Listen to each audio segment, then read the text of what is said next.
Do you know what time it is? It's supernatural story time. And if you're easily scared, and even if you're not, there's only one thing left to do. Just turn off the lights, because these are stories that you listen to only in the dark. What Waits in the Shadows, Volume 4, Story 1.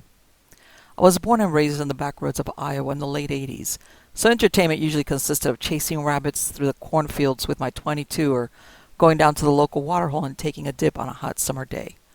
Things like Xbox or PlayStation were non-existent, so my buddy Matt and I would always make do with what trouble we could find, and for a small town, there was plenty to go around. My family lived in what used to be a farm, and Matt's family were the closest thing to neighbors we had. We probably had more than 50 acres to ourselves, and there was a few uninhabited buildings scattered around.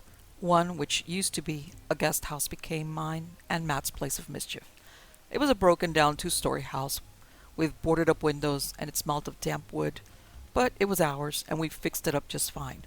The inside was littered with old broken furniture and missing floorboards, truly a building that had long since been condemned. We very rarely went upstairs, and when we would always take notice of a little pull-down string that led to the attic. We never thought of opening it until that day. It was a hot summer night, and our parents were out on a double date in town, which was about 20 miles from our house.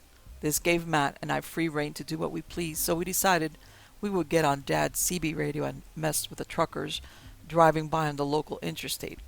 We had done this many times before, and the truckers always were aware it was a bunch of kids messing around and would most often entertain the idea of playing back with us.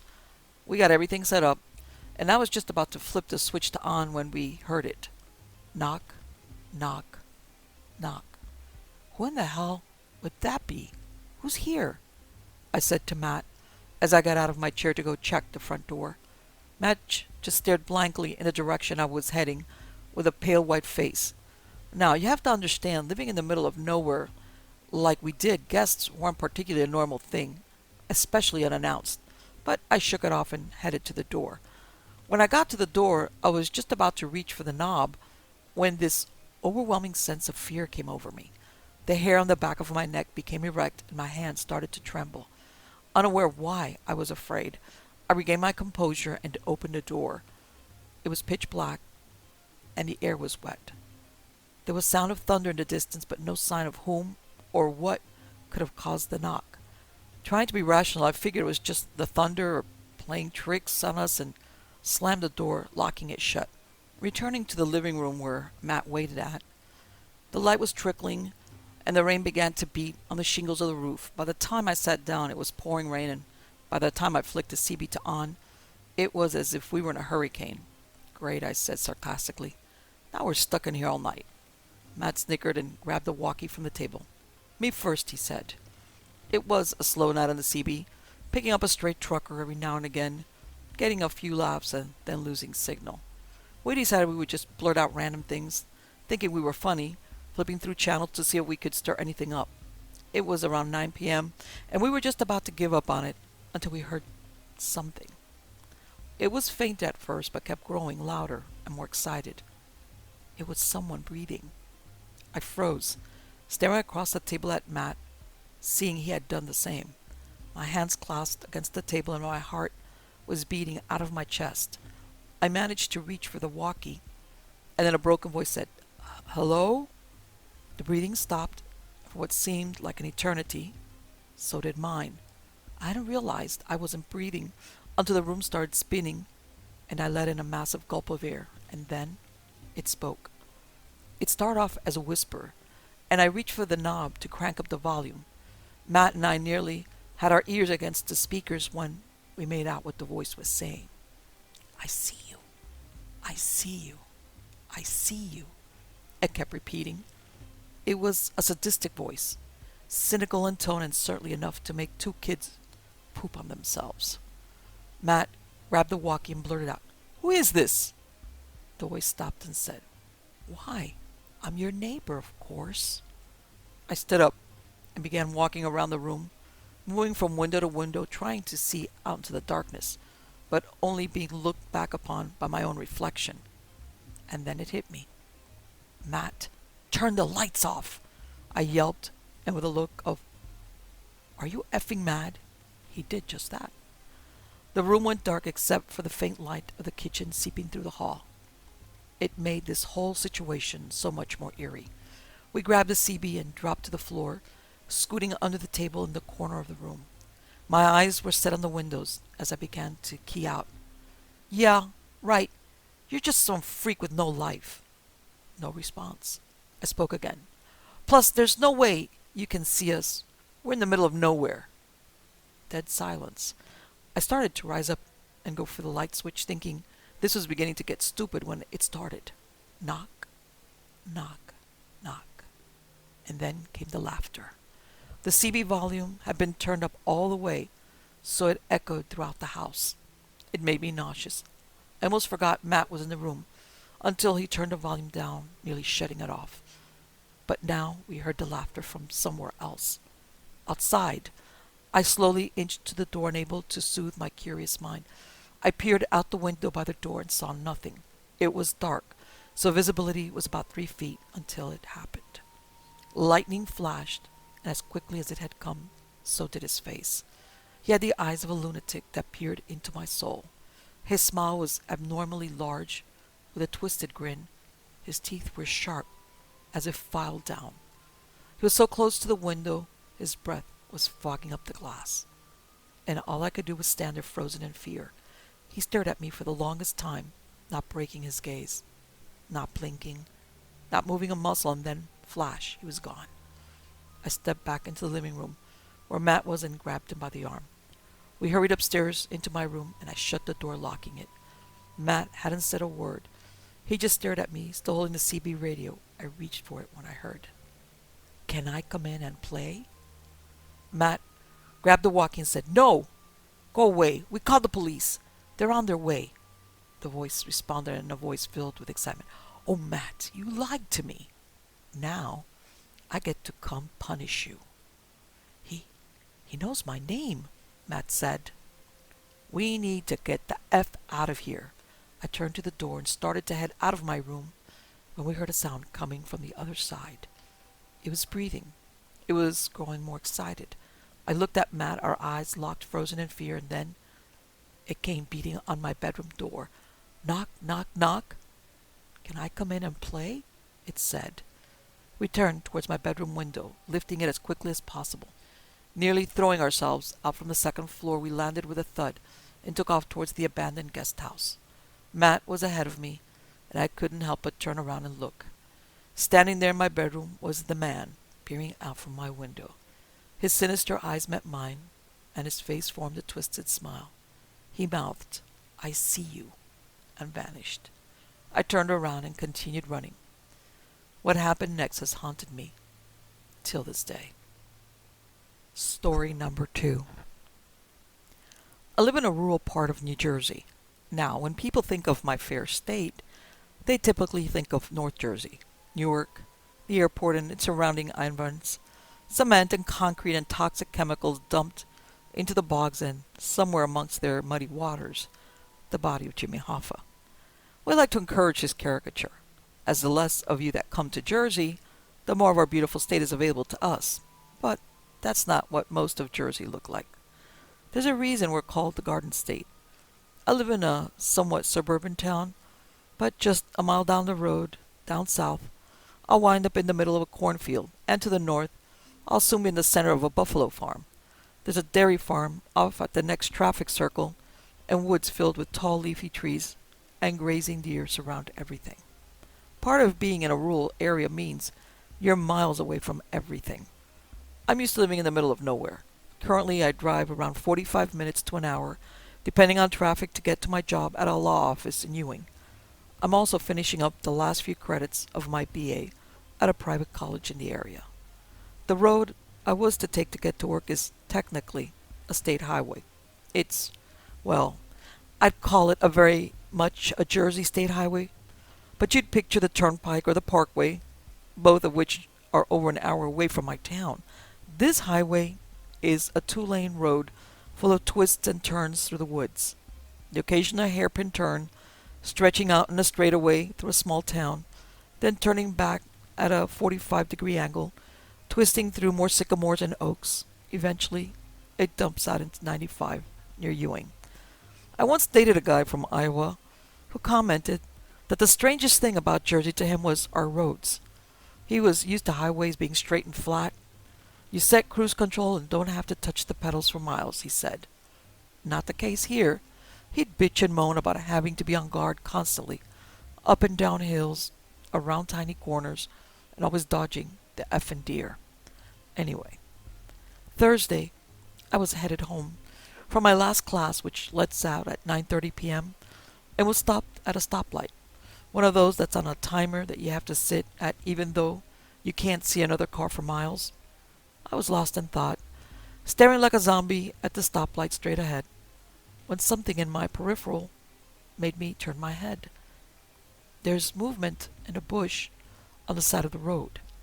Past a little ditch at the road's edge, set back maybe 10 feet from where I'm sitting. It's hard to gauge the distance. I snap to attention, thinking maybe it's a deer, which are a menace like none other. I turn down my radio and watch the bush out of the corner of my eyes, waiting for the light to change. Since the animal is to my side, it's not illuminated by my headlights, but instead from the couple of street lights posted at this intersection. It's too small to be a full-grown deer, perhaps a fawn, but the legs are too articulated to be a fawn. Its head is still hidden behind another thick tree trunk, but I can see now that its legs are too short and the fur is too rough. I've seen lots of critters in the woods. Chipmunks, possums, raccoons, skunks, deer, even a bear once. I couldn't think of anything that looked like this. They do warn about coyotes being in Jersey, but a lot of us consider that bull, and they're very uncommon. No one's been able to produce any photos of one, which would really aid in the identification. Now that I think of it, I suppose that's why I stayed there, kind of hoping I'd be able to get one. The light had turned green, but I glanced in my rear view and saw no headlights anywhere near me. I held my breath, hoping the animal would step forward again. It did. It was dog-like. The head was too big, though unlike any dog I've ever seen. The jawline was off. Its hair was in puffs. You could see its skin in some places, but that could have been mange. But the worst part? Its legs. They were wrong. They were too long for a dog, and too short for a deer. I stared and stared, trying to figure it out as it inched out from behind the tree, sniffing around the undergrowth. When it was walking so slowly, I couldn't figure it out. Its knees were backwards.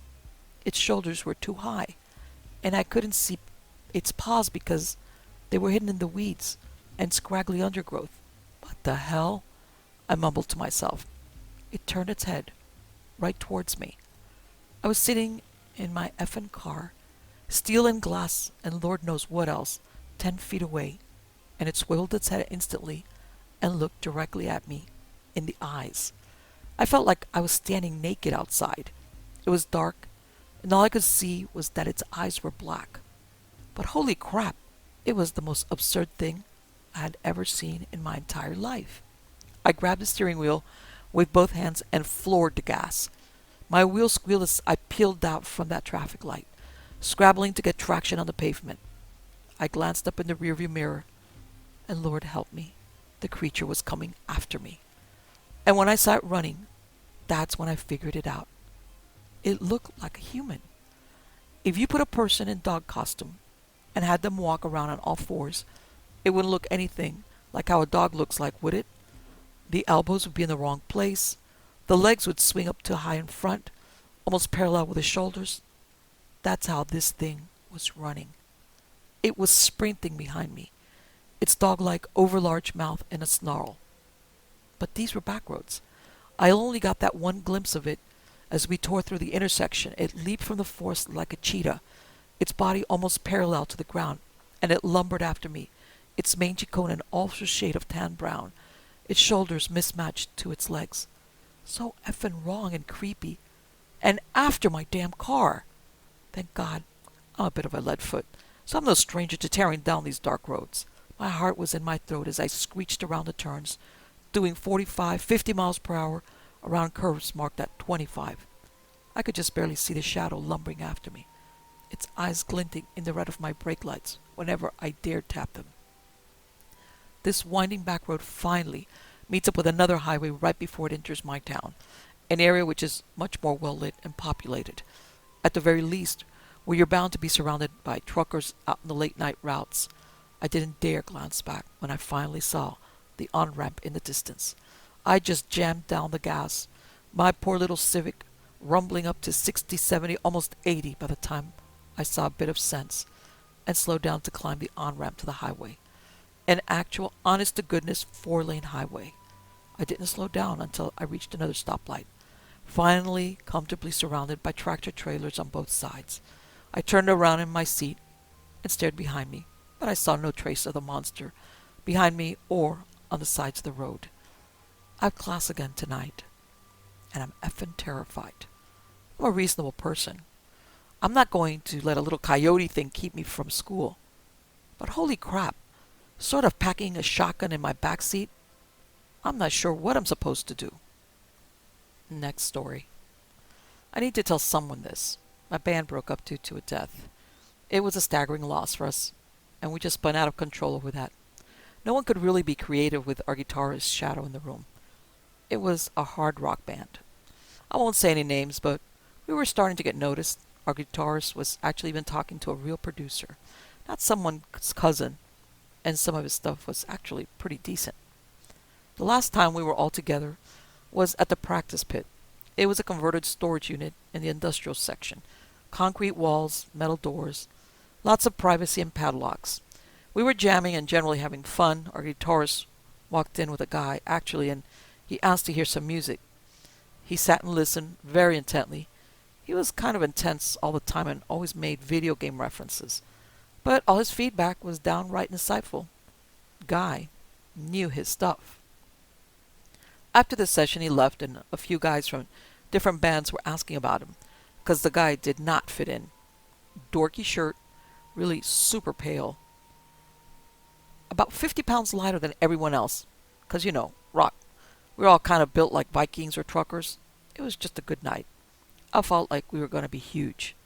The guitarist gave him a ride home, and that was the last we saw of him. Lost my band, my shot at hitting it big, and my general sense of well-being in one car ride. The police report and his mom put together that sometime after dropping off the producer, the guitarist had stopped to take a leak. This didn't seem odd because there's no bathrooms at the pit, so generally you just kind of found a wall around the outside of the building. When he went to his car, he was attacked from behind and strangled with what they said was either a garrote or a guitar string. His hands had been cut off, but they aren't sure which happened first. And by his corpse was a kid's hand puppet of a zebra.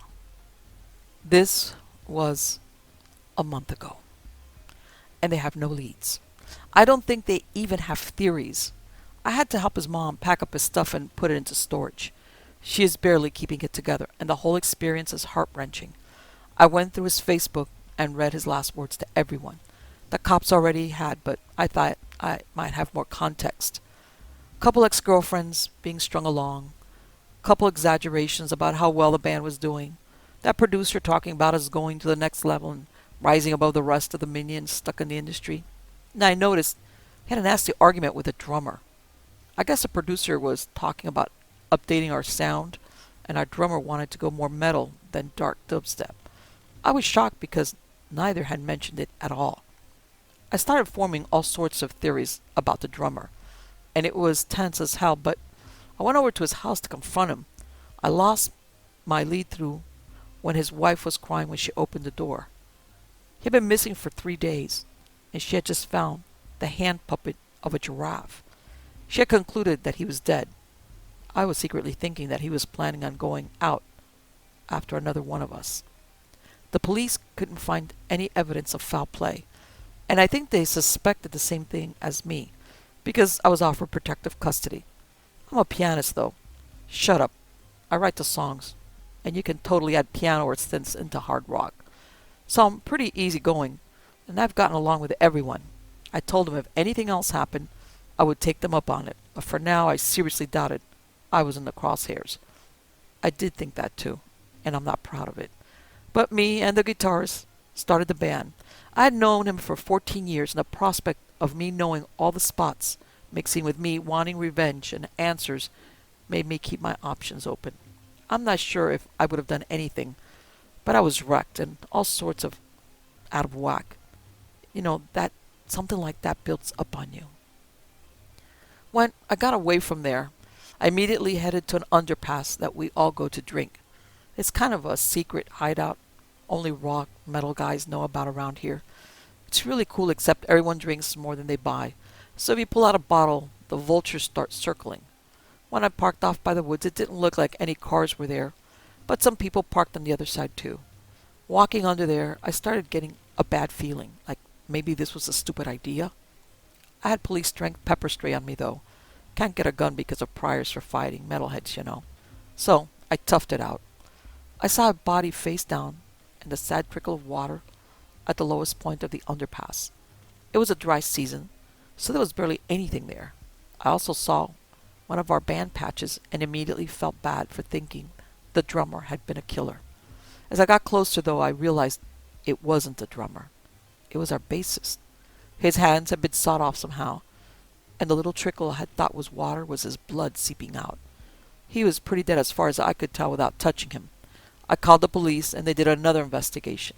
The only evidence they found was that he had been messaging an old AIM account on his phone that had talked him into coming and having a drink to feel better and talk about music.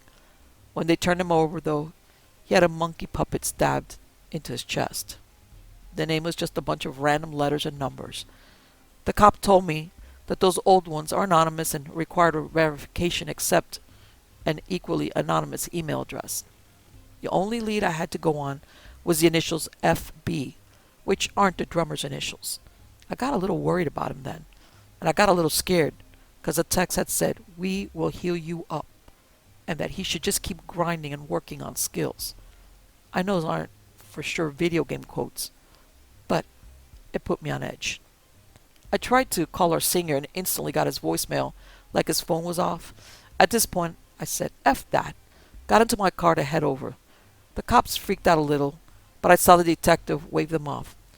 I was braced for almost anything, and I was sure he was dead, but when I got there, all I found was a little effing line puppet hanging from the doorknob. His dad said he hadn't seen him in a few days, which was typical, and he thought one of us had hung the line on there fooling around. Right at that moment, I got a text from a random name. H5. "Hey, man. It's FB from the session. I'm scared as hell, man. Everyone that was there is getting fragged. The police won't give me protection because technically I wasn't in the band, but I don't know. It could be like close enough. You have to help me hide, brother." My response: "Sure, man. Where do you want me to meet up? I'm scared as hell too." H5. "Want to meet at the practice pit? Or no, they could be watching that place. Don't want to get outflanked. The Reds?" My response: "Heading there right now. I know just the place." H5. "Nice, man. You're an awesome player. Maybe we can write a song about this or something. I do that to relax. It's not like we can ever forget them." My response: "Yeah, man. I'm getting in and driving now." The Reds was a place that was vulgarly referred to as that because that's where a lot of young girls lost their virginity. It was dark, secluded, and exactly the place to get your effing head chopped off. All of you can stop face palming. I immediately called the detective and told him, word for word, the entire conversation. I then went straight home, not even entertaining the thought of going anywhere near there. The detective told me that he was going to send a protection detail just in case after they arrested the producer. It was hard to imagine him taking people down, although that intensity, and he seemed smart as hell. I mean, maybe. I love my band to death, but they aren't winning any Mensa memberships. I sat down at my computer and noticed I had an email from the guitarist email. I felt cold, really cold, shivering almost. All it had was a link. When I clicked it and opened up, and it was a picture of my room, my effing room. I just heard a giggle and someone said, "Game over," from the closet. I don't think he knows that I can hear him because I've trained hearing. I'm going to try and make a run for it. Wish me luck. Next story. Have you ever been out in the middle of a wheat field at night? It can be several square miles, so even though it only grows about 2 feet tall in America, there's still nothing but wheat for as far as the eye can see. You'd think that such an open space might leave you feeling free, but it doesn't. It just makes you feel very, very exposed. During college, I worked summers for a small agricultural pest control business in Oklahoma. My boss, Owen, had only one truck and 2 employees, Will, a local 20-something with a punk band, and myself. We would start at sunrise and spend all day spraying hundreds of acres. Owen would drive the truck along slowly, tracking our progress with a GPS, while Will and I would apply the pesticide with hoses from the truck's humongous tank. There are much better ways to apply pesticide, like a plane or a rig, but farmers are notoriously cheap, and Owen was cheaper. We were also in one of the worst droughts in the history of Oklahoma, and agriculturalists everywhere were tightening their belts. So I took what work I could get. One August evening, we were out spraying for an old friend of Owen's. It was a large wheat field, a few square miles at least, and the sun was disappearing below the horizon. In a few minutes, it would start getting harder to see, and Owen and I would have to turn on the truck's mounted floodlights. "About how much more?" asked Will, when Owen stopped the truck for a water break. "We've been done a while ago if the tank were giving us issues," replied Owen, checking the GPS. "We probably got another hour or so. Sometimes you gotta spray after dark." So we kept spraying. It was about 15 minutes later. Owen hadn't even turned on the floodlights when Will started yelling over the roar of the tank to me. When he got my attention, he started pointing forward. "What's wrong with the field?" he yelled. I squinted. About 50 yards ahead, the field did indeed look different, but it was too difficult to tell exactly how in the dimming light. Will rapped on the truck's window. The truck stopped, and Will shouted over the tank. After a moment, Owen turned on the floodlights, and we all gasped. 50 yards out, the field was devastated. Empty stalks were strewn everywhere, not a single plant left standing. I'd only ever seen this sort of thing on the news or in books. Owen stopped the car, and we all jogged ahead to inspect. "Harvey didn't mention any empty patches in his field," said Owen when we arrived, kneeling down to inspect the ground. "He probably doesn't know about it yet. Called us too late, too. See this stalk? Looks fresh, and it looks like insect activity." Owen pulled out his phone and tried calling his friend, but nobody answered. "Do we spray it?" asked Will. "Seems a waste of application." "He hired us for the whole field." Owen shrugged. I groaned internally. I'd rather be on my way home, but I couldn't begrudge Owen. He was cheap, but he was a good man. I turned to get back to work, but my legs froze in place when my eyes caught the outline of a dark shape on the empty ground. "What's that?" I said. The others turned, and we all gathered around the dimly lit form. It was a dog, brown, medium-sized, and dead. I gave its leg a nudge, which flopped lifelessly, so rigor mortis hadn't set in. I couldn't tell the dog's breed, though for a moment I wondered if it was part pug, because its vacant eyes seemed to be bulging out of its head. "Looks young, healthy even," said Owen, "and fresh. The flies haven't even set in." "Wait," said Will. "It's moving." The dog's cheek was gently wiggling. I almost thought the dead animal's face was still convulsing with a large brown grasshopper crawled slowly out of the dog's mouth. It was wet, and a few strands of some dark, unidentifiable fluid dangled from its long black legs. "Huh?" was all I could say. "The grasshoppers don't eat dead meat," said Will. "Some will," said Owen, "but only when they're real desperate.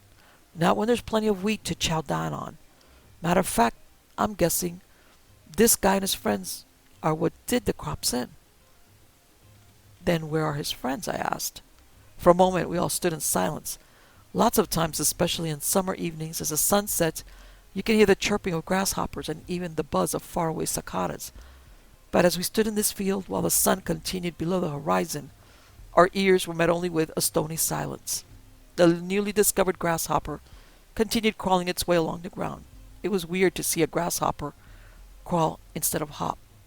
It felt unnatural. I'll squish him, said Will. Leave him, said Owen. The spray will choke him soon enough. Let's get back to work. So we returned to spraying. It became much easier once we reached the devastated crops, since all we could do was really spray the ground. We'd only been spraying for another 10 minutes when, much to the surprise of Will and me, Owen shut off the tank.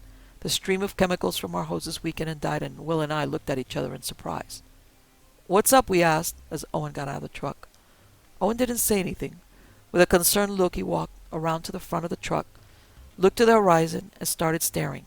He was squinting westward to where the sun had finally disappeared, leaving only remnants of the sunset. What's up? I asked. There's somebody out here with us, said Owen. We squinted into the dying light. I could barely make it out against the western horizon, but after a few moments I recognized the silhouette of a figure, a good 100 yards away, ambling slowly towards us. Then quickly, slowly, quickly. Owen was right. There was someone out in the field with us. The hair on the back of my neck stood up. Who would be out here alone? It wasn't Harvey, the field owner. He was a round man, and the figure in the distance seemed almost gangly, and it appeared to be struggling. It seemed to move its whole body just to take a single laborious step. He's moving weird, said Owen as he squinted. It almost looks like he's having a hard time breathing. And Owen took off sprinting to help the figure. After several seconds, I looked at Will. He shrugged, I shrugged, and we both started off on a slow jog after Owen, who had managed to get a good 20 yards ahead of us. It was light enough to see that we were getting closer to the figure, but dark enough that we couldn't actually see what it looked like. Is that a cloud? Asked Will, panting as we jogged. It took a second, but I saw what he was talking about. A dark floating mass had appeared out of nowhere and was heading straight for us. There was a dull buzz, and I only realized what it was a few moments before it engulfed us. It was a humongous swarm of locusts. The insects zoomed towards us, whizzing past our faces noisily. As the swarm surrounded us, the noise grew louder and more horrible, like 100 lawnmowers all going at once. I could no longer make out Owen ahead of us, much less the figure. The insects became so dense they started flying into us, their bodies colliding against our faces and chests. I closed my eyes as we kept running, but it got so bad that after a minute, Will and I were forced to stop. Did you see where Owen went? Will yelled over the roar of the swarm, and I yelled back that I had not. For about 10 minutes, all we could do was stand there. I'd never seen so many insects all in one place before. The last bit of sunlight died, leaving us in the dark of night. Finally, the swarm seemed to thin out. We could start moving forward without the bugs hitting our faces. We jogged in the darkness for a bit, calling out Owen's name. I was right in the middle of a particularly loud and long "Owen!" when, without even realizing, I face-planted into the dirt. I got the wind completely knocked out of me. For a moment, I could only lay there. Finally, my brain registered that I had tripped over something. I reached into my pocket and pulled out my cell phone. Why hadn't I thought of this before? And I illuminated the light to see what I had tripped over. It was Owen, and he was stone dead. I gasped as I scrambled away. Owen's body was sprawled out on its back, and it was covered in locusts. And how did I know Owen was dead? An entire mass of locusts were crawling around the inside of his open mouth, packed so densely that I couldn't even see his teeth or tongue. There was no way he was alive. And to seemingly confirm this thought, I watched as a particularly large locust crawled over his glassy open eye and just stayed there. I gaped at the spectacle in the light of my cell phone as Will ran up. His reaction was a bit more visceral. Lots more vomiting and swearing. I turned off the light of my already almost dead cell phone. My eyes eventually adjusted to the dark. The buzz of locusts continued as they whizzed past our heads. We should call an ambulance, I offered. He's already dead, said Will. What good's an ambulance gonna do? It's what you're supposed to do in this situation. I insisted, not actually knowing what to do in this situation. Let's call from the truck. We should get out of here before the grasshoppers get us too, said Will, swatting uselessly at the swarm. I don't think locusts can kill a man, I said. Not by themselves. Then what did kill Owen then, Charlie? Said Will defiantly. Maybe Owen just had a heart attack? We can't... But I was interrupted by a sound only a few yards behind Will. Shuffle, scrape, shuffle, scrape. We both turned, and because my eyes had adjusted to the darkness, I was able to see the outline of a hobbling figure shuffling its way toward us. Will and I turned and ran for our damned lives. Of course, this meant running through the swarm. That was the direction of the truck, and the truck was our best chance of escaping whatever had befallen Owen. We could barely see where we were going, but it was better than what was behind us. "What was that thing?" Will screamed as we ran. My lungs were starting to give out on me. I couldn't have answered if I wanted to. Still, I sprinted. I stole a glance backwards, though the swarm was too thick to see anything in the dying light. But it was still coming after us. I just knew it. It had gotten Owen, and it wouldn't stop until it got us too. After a few minutes, however, we had a stroke of luck. I cheered internally as fluorescent lights slowly became visible through the swarm. It was the truck's floodlights, guiding our way back. Onward we sprinted, locusts grazing our faces. We finally arrived at the truck. Fortunately, it was still running. Owen had only turned off the tank. We immediately scrambled in, me in the passenger seat and Will in the driver's, and I was slowed down by the bottles of pesticides on the seat, which I frantically threw to the floor. We slammed our door shut. Will threw the gear into the drive, and we peeled the hell out of there. The headlights illuminated the hundreds of brown locusts that flew in front of us as we drove. The truck wasn't going fast enough to splatter them yet, so they bounced noisily against the windshield like large hail. Soon a sizable collection of wings and legs started sticking to the glass. Will even turned on the windshield wipers, but try as we might, we couldn't see farther than 3 feet out the windshield as we drove. So we shouldn't have been surprised when Will drove the truck into a drainage ditch. I had put on my seatbelt. Will hadn't. His head slammed against the steering wheel. For a few moments he seemed stunned, but he came to after a few seconds. Will slammed his foot on the gas. We could hear the tires spinning uselessly. We were at such an incline that I doubted the back tires were even touching the ground. Will swore and slammed his fist against the steering wheel in frustration. Bang! Came the metallic sound of something striking one of the truck's rear doors. Our eyes widened as we looked at each other and then turned to look back. Bang! Bang! Came 2 more blows. The door shook violently. "It's outside," whispered Will. "It's trying to get in." Could it be? We'd driven away. Was the thing that fast? But what else could it be? I considered the direction we had come from, the direction that the car had been pointing, and my stomach sank as I realized that Will had not driven us away from the thing. He had driven us right towards it. Suddenly Will screamed, yanking his hands from the steering wheel. It was now crawling with locusts. I looked down. The locusts were crawling up from the floor. They'd gotten in through the underside of the truck. They even started squeezing out of the AC vents. Within a few seconds, it seemed the cab was flooded with them. We began frantically brushing them off as they flew around, and I saw the panic rising in Will's eyes. "They can't kill you," I insisted, as I swatted the insects away. "They killed Owen. They're going to eat us," shouted Will, and he reached for the door handle. "That thing's out there," I screamed. "I'm running for it," he screamed.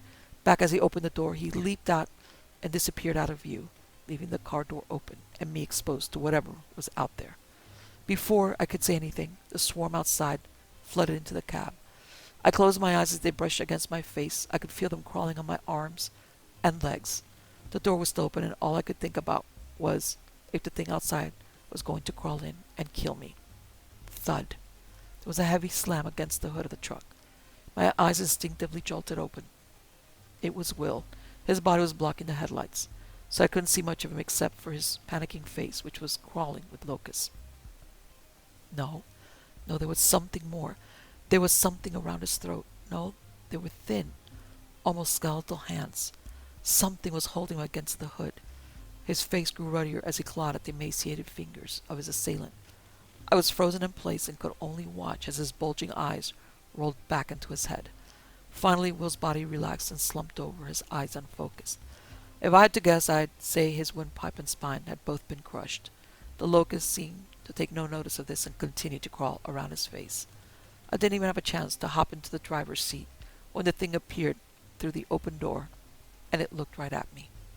If it was once human, I couldn't tell. Its flesh looked like that of the naked mummies they sometimes pull out of desert sands. The skin stretched and hardened. Where there should have been eyes were only sockets, from which a few locusts would randomly emerge. Where there should have been a nose was only a cavity, where I could see various antennae and the occasional legs sticking out. But this was not the worst. The thing's ribcage was exposed, and I could see into it, and it appeared to be completely filled with humongous locusts. Even over the din of the swarm, I could hear the dull buzz of the crowded insects as they writhed around their bony cage. Occasionally, a smaller locust would manage to squeeze its way between the two ribs. It would crawl around the exposed ribs for a few moments before leaping off and joining the swarm. The thing cocked its head. How it sensed me without eyes, I don't know. The thing moaned, and its jaws began to creak open. I could hear the straining and cracking of leathery tissue, revealing a mouth with uneven, rotting yellow teeth. Suddenly, the thing vomited. A thick stream of brown liquid shot out and sprayed me, getting my shirt and my bare arms. Before, the locusts had been swarming in a natural, random manner. But at the sound of the vomiting, the insects immediately focused their attention on the liquid. I was now covered in the insects. Their buzzing was deafening, and the stench of the liquid was almost overpowering. It smelled like liquid smoke and bile. Dozens of locusts flew out of the thing's mouth and joined the other ones, now crawling all over me. I could feel the locusts' tiny mandibles against the skin of my arms, scraping away at the substance. It didn't hurt, but damned if it didn't freak me the hell out. I screamed. As I sat there, Owen's body flashed through my mind. I realized something. The locusts hadn't been crawling around his mouth. They had been crawling out of it. With a sudden sickness, I understood that the grasshoppers hadn't killed Owen directly. They didn't have poison or venom or even a way of really biting him. No, the thing had grabbed Owen and forced dozens of locusts from its mouth down into Owen's throat. Owen had slowly choked to death as the crammed insects crawled and fluttered in his esophagus, trapped in the narrow space by their own sheer numbers. I almost gave up hope right there. The thing was now slowly clawing its way through the cab towards me, its dead-looking hand reaching blindly out towards me. I tried groping behind me to open the door. I didn't dare to take my eyes off the thing, lest it jump me when I wasn't looking. I was almost completely covered in locusts too, all except for my right leg. Wait, why weren't the locusts swarming me there? For the slightest moment, I glanced downward. One of the pesticide bottles was puddling onto the floor of the truck.